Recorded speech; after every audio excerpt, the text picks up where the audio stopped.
Hello students, next हम discuss करेंगे question number 11। क्या कह रहा है? हाउ मेनी वर्ड्स विथ और without meaning of three English alphabet can be formed. ठीक है, 1 2 3 ऐसे 3 पेयर बनेंगे। ठीक है, यहाँ तक की बात सॉल्व करते हैं पहले। तो by multiplication principle of counting. ठीक है, by multiplication principle of counting की हेल्प लेके मैं कह सकता हूँ 26 × 26 × 26 मतलब क्या किया मैंने यहाँ पे? भाई इंग्लिश अल्फाबेट 26 होते हैं ना, तो थ्री इंग्लिश अल्फाबेट हैं। तो यहाँ पर भी 26 आ सकते हैं, यहाँ पर भी 26 आ सकते हैं, यहाँ पर भी 26 आ सकते हैं। तो इनको क्या कर दिया आपने? मल्टीप्लाई। अब आप सिंपली क्या करो? 26 को मल्टीप्लाई कर दो। मैं कैलसी की हेल्प ले लेता हूँ, फटाफट से हो जाएगा। आपको नहीं लेनी है लेकिन, ठीक है। 17576 आप खुद से करना भाई, ठीक है।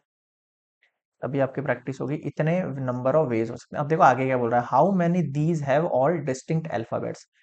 इसके अंदर जो 17576 है ना, इसमें वो लेटर भी आ गए हैं जो रिपीटेड है। मान लो ये लेटर ए है, ये भी ए है, ये भी ए है, ये बी है, ये बी है, ये बी है, ये बी है, ये सी है, ये बी है। मतलब इसमें रिपीटेशन अल्फाबेट्स भी यूज हो रहे हैं।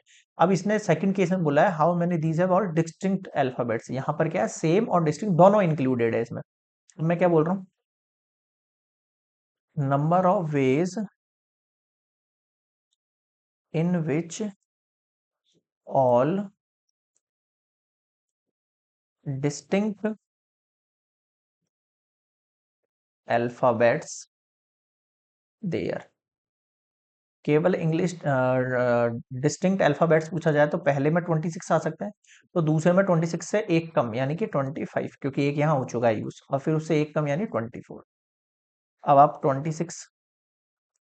26 मल्टीप्लाई 24 कर दो, 15,600। अगर आपसे ये पूछा ना कि सेम वाले कौन से, तो आप इसमें से इसको माइनस कर देते तो बचे हुए लेटर ऑटोमेटिकली सेम हो जाते हैं। समझ में आया? चलिए अब आते हैं सेकंड पर। Two cards are drawn one at a time. ठीक है, दो कार्ड निकाले विथ और and without replacement form a deck of 52। अब इसने क्या बोला? विदाउट रिप्लेसमेंट, मतलब कि जो कार्ड मैंने निकाला है उसको वापस नहीं रखना है, उसको वापस नहीं रखना है। Determine the number of cards drawn. ठीक है, तो बिल्कुल आसान है। रिक्वायर्ड नंबर ऑफ वेज जिसके अंदर विदाउट रिप्लेसमेंट है। ध्यान देना इस वर्ड पर ही, विदाउट रिप्लेसमेंट इंपॉर्टेंट है थोड़ा सा।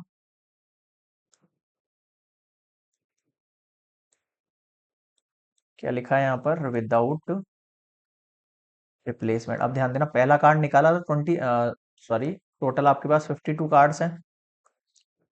ठीक है, 52 में से एक निकाल के रख लिया मैंने। अब बचे हुए कार्ड कितने हैं सेकंड टाइम चूज करने के लिए? 51 कार्ड्स है। अब आप फिर से इनको मल्टीप्लाई कर दो। 52 मल्टीप्लाई 51 कितना आ जाएगा? 2652। समझ में आया? थोड़ी गणित समझ में आई? अब सेकंड केस देखना, what will be the number of veg if the first card is replace before second card. मतलब कि मैंने एक निकाला, फिर मैंने उसको वापस रख दिया, फिर मैंने दूसरा निकाला, तो सेकंड टाइम भी कार्ड चूज जो होंगे उनमें से 52 कार्ड्स में से चूज हो सकता है ना। तो इस बार जो आपके पास रिक्वायर्ड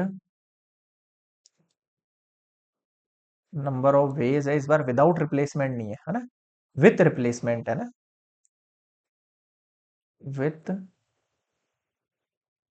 रिप्लेसमेंट। 52 multiply 52 again. समझ में आया? थोड़ा सा ध्यान देना इस चीज के ऊपर आप यहाँ पे। 2704 इतने वेज हैं इस बार चूज करने के लिए। क्लियर हुआ? So this is completed part 2 of question 11।